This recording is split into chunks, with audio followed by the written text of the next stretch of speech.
Hello everyone, thanks very much for joining us for the sixth and final chapter of our look at UK digital marketing in 2017. To summarise really what we've covered to date, we've explored an integrated vision of marketing in a digital age, enabled by a 21st century data architecture that's fit for the demands of the mobile age and especially is open to the growing regulatory and consumer demand for personal data ownership and transparency. The 5 previous chapters are on your slide in red there, so the introduction and a review of 2016, followed by 10 key marketing themes, which included the EU General Data Protection Regulations, digital advertising fraud, even exciting things like augmented reality and beyond. We then looked at key marketing technologies, especially the role of voice, before returning to our integrated marketing theme, including social and retail integration at Lidl, health and retail rewards through the Bounce application, and exploring the potential role of digital out-of-home media to expand the reach and interactions of your digital channels. This final chapter will focus on consumer expectations and act as really a concluding and summarising commentary that we've covered before. It's effectively a chapter of 2 halves, highlighting the importance of a multi-layered marketing approach, and right at the end really highlighting the medium and long-term benefits of engaging with this way of thinking. So first of all, in terms of great expectations, no huge surprise. We'll all have our sort of views on the centrality of ourselves. It's all about me, the demand for sort of personalisation, individual relevance and targeting, seamless communications across channels. I think we all recognise these traits, so really important to get that right for 2017 and beyond. Secondly, busyness, immediacy, convenience, arguably driven or accelerated by the mobile paradigm, wonderfully captured in the phrase insanity, which I've shamelessly taken from a TED talk of the same name. But I think it combines what we're talking about really, really well, increasing expectations, increasing frustrations. I certainly recognise it in myself over the years, and I think that just reflects the growing, changing cultural sort of landscape, which speaks to today's sort of on-demand culture. So obviously we're all familiar with the behemoths, the Ubers and the Airbnbs, perhaps less familiar with sexymanservant.com as displayed on your screen at the moment. So just for those occasions when you desperately need a sexy manservant, dial them up and here they'll come. So personalisation, immediacy, on-demand, all of which adds up to this idea of not disrupting the flow. So there's been a proliferation of mobile payment options, speaking to the importance of frictionless finance. You'll have seen Amazon and others leading the charge in terms of the immediacy of their delivery options.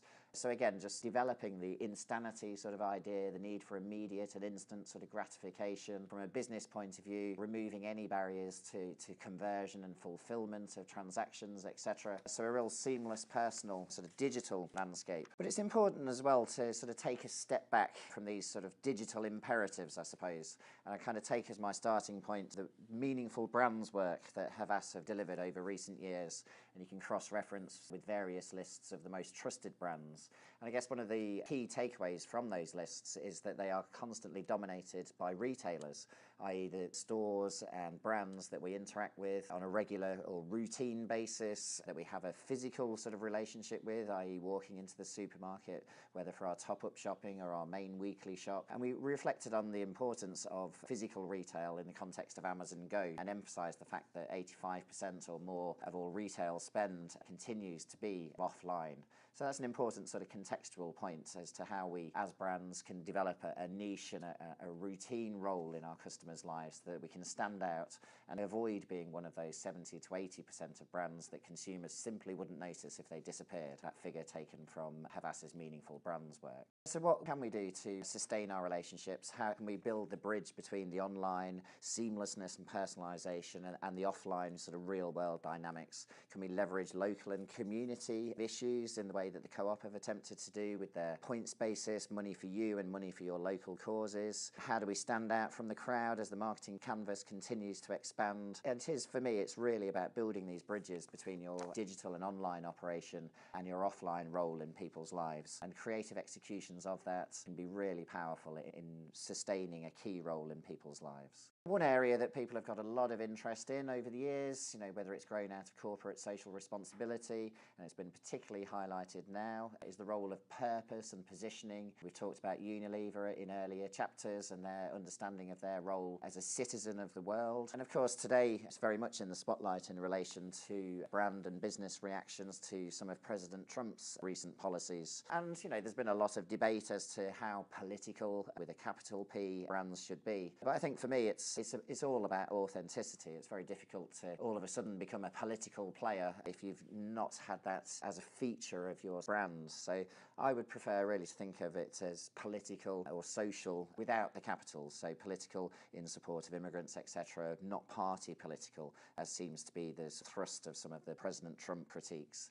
I think a great example of authenticity in that context came from Dove, who've obviously been building quite a distinctive positioning for a number of years, and I thought their light touch humour in response to President Trump's decrying of facts and the declaration of alternative facts was brilliant. I would question, however, in contrast, perhaps Starbucks' stance on employing 10,000 immigrants or refugees to the business, because as soon as I heard that, I was immediately thinking, hang on a minute, this was the same Starbucks who were guilty of tax avoidance, who tried to cut their own deal with the taxman in the UK, etc. And it feels a little bit inconsistent sort of over the years, without downplaying the value of the initiative to the individuals concerned. The brand on your screen, Pret a Manger, couldn't be accused of anything other than authentic commitment to their cause, starting from donating waste food to the homeless, growing and building that relationship with the homeless community, creating apprenticeships, and these days providing a consultancy service to other businesses who are interested in developing similar models. So I think it is about authenticity, it is about consistency, it is about finding the niche that fits with your brand and that adds value to your customer base and the communities within which you operate. And if we get all of these things right, then I think the prizes are there to be seen. Thinking about the direction of travel in terms of automation and programmatic, why not turn it around and think about the programmatic consumer, overwhelmed by choice, looking for recommendations from key sort of trusted brands. And that is the rewards that we'll have if we build a sort of integrated approach to our brand, to our marketing communications, to our relationships with our customers. Thinking into the medium and longer term, it will give us permission to play in this incredibly valuable space. You only have to think about the impact of Alexa and Amazon Echo in the household. There's now 7,000 sort of skills involved there, and that's the landscape that we need to be thinking about on our horizon, and how do we build the richness of relationship that we need to play a role in that area. So a fairly short chapter, this one. Thank you very much for joining us. Please do refer back to the previous chapters, which are all available on the Profusion website. If you don't already, do please follow Profusion on Twitter, and do look out for our regular blog posts. Thank you very much.